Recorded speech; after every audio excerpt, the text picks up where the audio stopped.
past several months, so many of you have asked me, why exactly do I use a wheelchair? And today, I'm finally going to explain why. My disease is called Charcot Marie Tooth disease type 4C. Let's ask Wikipedia what that is. Man, that's confusing. Okay, let me break it down for you. My disease affects nerve development. You can imagine that in a healthy person, nerves look like tubes. Tubes that carry messages from the brain all the way throughout the body and tell the muscle to move. My nerves are kind of like an onion. They have thick and thin places. And this means that when my brain sends a message down to my toe, by the time it gets there, the message has become weak. This affects the muscle movement and makes it so that over time, my muscle gets weak.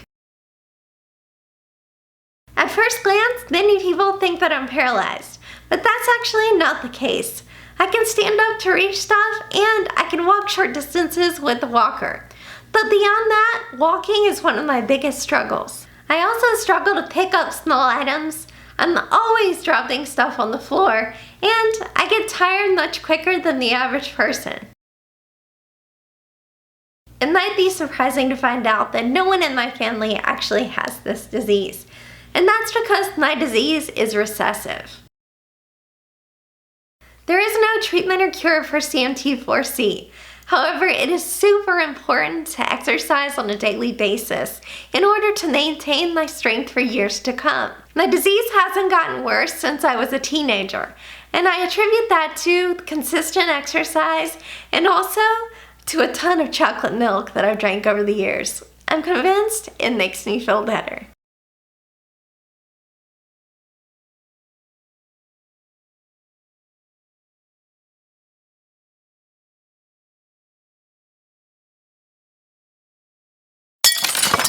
Now, I'm not one of those people that will say I don't mind being in a wheelchair. Of course I mind. I can't walk, but I'm not just sitting around waiting on a cure. With a little hard work, I managed to carve out a pretty normal life.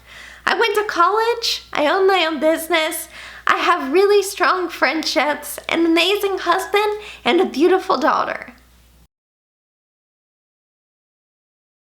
Nope. Both my husband and my baby are completely healthy. Before getting pregnant, Eric and I went through genetic testing to make sure that Ivy would be a healthy baby. Since my disease is recessive, the only way that I can pass it to my baby is if my husband also has a faulty copy of the gene.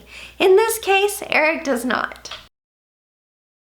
The toughest part of having a disability is not the actual having a disability. Instead, it's the limitations imposed on me by society. I like to categorize these limitations as steps and stereotypes. When I talk about steps, I'm talking about the actual physical limitations that I face on a daily basis. There have been numerous times where I've tried to go to an event and my friends are just a few inches from me, but a 2-inch step will literally cause me to have to go home. Stereotypes are even more difficult to face. Every time I walk into a room, I have to work harder than the average person to prove myself. The media has portrayed people with disabilities as so many things that they are not. Am I smart? Am I weird? Am I sad all the time? Do I ever leave my house? Am I asexual? How is it possible that I had a baby?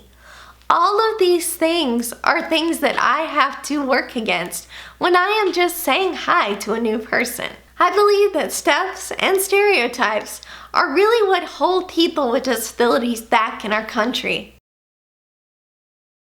If you are disabled, get out there and live your life. Make sure that you don't let anything or anyone in this world stop you from getting what you want. You only live one life. Get out there and set an example. Show people who you really are and let them know that stereotypes are not real.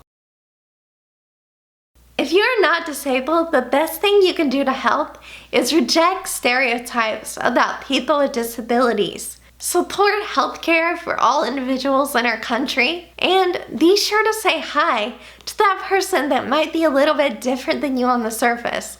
After all, they could be your next new best friend, or They might even be me.